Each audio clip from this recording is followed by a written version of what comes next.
welcome back. We're tackling the right to work issue here on 47 ABC. I'm joined by 4 men today, but you only see 2 of them right now on the desk with me. We've got Rob Arlett from the Sussex County Council, and then we have Mr. Tom Breslin from the Northeast Regional Council of Carpenters. I mean, yes, my goodness, that's really a title there. So we're just going to dive right into the discussion that we've been having. It's very stimulating. So, gentlemen, as I explained before we came back, that you'll each have a minute this go round to answer the questions that I posed to you. So the first one is there any evidence that right to work is good for business? And so, John, I'll start with you. Tom? Tom, I'm sorry. That was my last guess. No problem. Tom. No problem.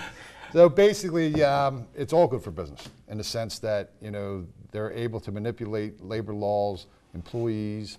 I mean, the benefit of taking or putting in right to work legislation basically all benefits the employer.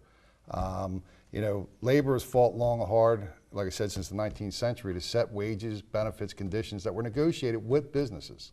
Right to work does not guarantee that anybody else, or that they're going to bring jobs into the area. You know, it might bring some businesses, but it might not be the right business for that area or the constituents of that area either. So like I said, it's all about businesses because they can lower wages, lower benefits. The employees don't have a negotiable voice for them. And like I said, they can also even try to change labor laws with it too. Okay. So, you know, it's all about business. Well, thank you, Tom. I got your name right this time. You got it. Thank you. All right. So, Rob, what do you think? Is it good for business? I think ultimately it should be about choice of the people. I mean, to me, you know, the right to work ordinance or right to work legislation, which I think is why it's generated momentum throughout this country, and which is why it's also at the U.S. Supreme Court right now, as a matter of fact. Ultimately, because I think there's 3 things that are involved when it comes to right to work. I think number 1, it empowers the employee to choose, literally to be in that union or not. They are the ones that are empowering to make the decision to be in that union or not. So that, I think that's important. Number 2, it's great for the business because ultimately, as we heard from our previous guest from the mayor, today, most of the manufacturing companies and jobs and corporations are moving into right-to-work states, as evidenced down in South Carolina with all of the manufacturing of cars, right? Those companies have set up shop down in right-to-work states, which is also one of the reasons why Michigan recently has become a right-to-work state. Why? Because of competition. Third, Rob? Well, we will finish it for the next segment. Okay. There you go. Thank you. You're very gracious. Okay. So you kind of touched on this a little bit, but I'm going to ask the question anyway.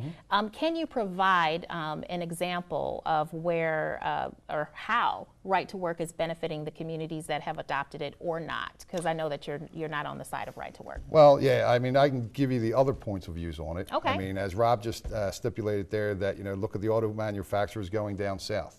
So lower cost of living, lower wages, lower benefits, less voice for the employees down there. So they moved out of somewhere that had a strong voice to go to a lower voice for the working class people down there. The other thing is right to work. You know, if you look at manufacturing stuff in this country that has left, I mean, Oklahoma did it in 2001. They did that right to work legislation. Their manufacturing just dwindled out there because of, you know, international economics, you know, whether it's tax incentives from the next state, shortage of skilled labor. I mean, they're all the things that are that can hurt an area when you bring right to work in. It sounds pretty. A lot of states have enacted this law, but like I said, you know, it just sounds pretty, and most of it's driven by Republican right-wing politics in the states that it has been passed in. And we'll put a pin in it right there. Yep.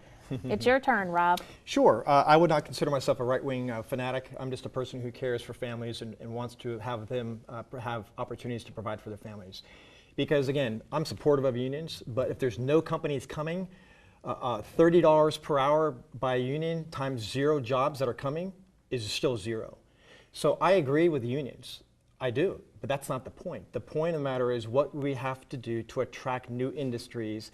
Because today in Delaware, we have about 25,000 manufacturing jobs today. Whereas at the height of it, we had about 75,000. So today, there are less union jobs in the state of Delaware today, and I want to bring in new industries. My third point earlier was because a rising tide raises all ships. So new industries come, new jobs come, and new folks in the unions would also benefit too. So to me, it's a triple whammy, and there's benefits because again, everybody has the opportunity to win. It's very simple. Well, thank you, gentlemen. And so we are going to have to take another break. We'll be back in just a couple minutes. Stay with us.